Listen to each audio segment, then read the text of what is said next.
Hello guys, मैं बीना पांडे आपका अपने यूट्यूब चैनल पर स्वागत करती हूँ। आज मैं आप लोगों को एक बहुत प्यारा सा देवी गीत सुनाने जा रही हूँ। आप लोगों को कैसा लगेगा कमेंट बॉक्स में ज़रूर बताइएगा। मैया कहवा लगायू बड़ी देर, भवने मोरे आवा चली। मैया कहवा लगायू बड़ी देर, भवने मोरे आवा चली। तोहरे बिना मैया मलिया ने आवे, तोहरे बिना मैया मलिया ने आवे।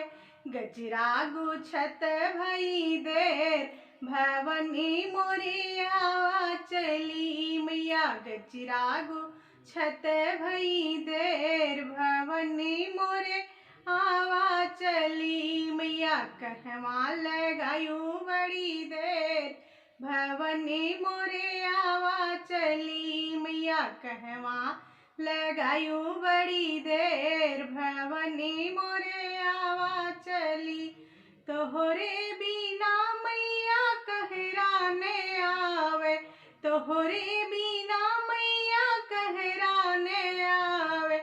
मैया कलसा भरत भई देर, भवनी मोरे आवा चली। मैया कलसा भरत भई देर, भवनी मोरे आवा चली। मैया कहवा लगायू बड़ी देर, भवनी मोरे आवा चली।